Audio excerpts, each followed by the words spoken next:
Salut à tous et bienvenue dans Play Livre. Le film Nomadland a remporté cette année l'Oscar du meilleur film et sa réalisatrice Chloé Zhao celui de la meilleure réalisatrice. Elle devient ainsi la seconde femme à se voir décerner la statuette par l'Académie dans cette catégorie en 93 ans. Longtemps, le cinéma a été une affaire d'hommes. L'œil qui filmait au travers l'objectif des caméras, un œil masculin. Des voix se sont élevées contre ce monopole du regard. Elles sont cinéastes, écrivaines, intellectuelles et elles nous alertent. Il est temps de proposer un female gaze, un regard alternatif sur le monde. C'est parti pour une Play Livre spéciale female gaze.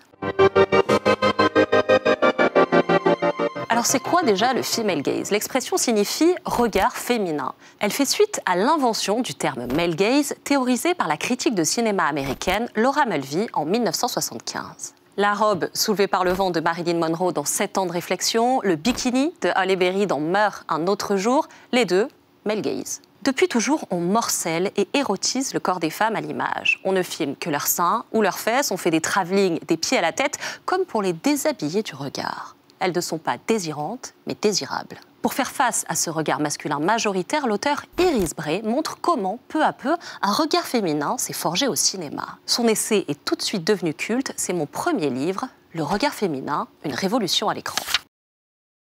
Iris Bray nous met en garde. Il ne suffit pas d'être une femme pour pratiquer le female gaze. Ce qui compte, c'est le regard que celui ou celle qui filme porte sur l'héroïne. Avant tout, elle ne doit pas être l'objet d'un désir extérieur, mais bien porter elle-même, sur le monde et les autres, son désir. On doit pouvoir ressentir avec elle, partager son expérience, homme ou femme, sans distinction. Iris Bray illustre son propos avec tout un tas d'exemples, comme Titanic de James Cameron. Mainstream, certes, dirigé par un homme, et pourtant, female gaze à fond.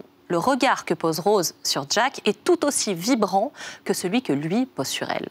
A l'inverse, quand Quentin Tarantino filme Brad Pitt torse nu sur un toit dans Once Upon a Time in Hollywood, il le filme comme un objet de désir, male gaze. Le petit plus, une liste de films female gaze à voir en fin d'ouvrage, l'occasion aussi de rétablir les noms des plus grandes réalisatrices oubliées de l'histoire.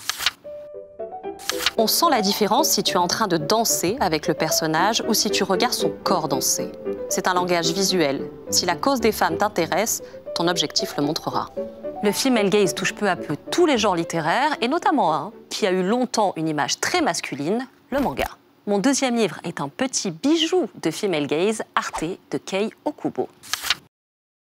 Nous sommes à Florence pendant la Renaissance italienne. Arte est une jeune fille de bonne famille, passionnée de dessin et de peinture. Elle rêve d'en faire son métier. À la mort de son père, sa mère la presse d'en finir avec l'art et de se trouver un mari. Loin de renoncer, elle se met en quête d'un atelier qui l'accepterait comme apprenti. Arte, en réalité, c'est un peu toutes les femmes à la fois. Riches, pauvres, mères, filles, sœurs, toutes luttent avec leurs armes pour exister dans une société ouvertement machiste où leur genre les assigne à des rôles secondaires.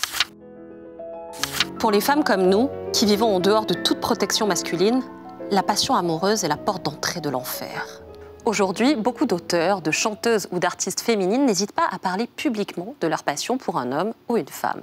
Cette liberté de parole est assez récente, en réalité. Longtemps, les femmes ont dû taire leurs sentiments, leurs désirs, comme si elles n'étaient sur Terre que pour être aimées, et non pas pour aimer et ressentir. Une femme poète que j'adore a largement participé, à travers ses poèmes, à faire sauter les barrières de cette pudeur imposée. C'est Emily Dickinson, avec son recueil de poèmes « Une âme en incandescence ».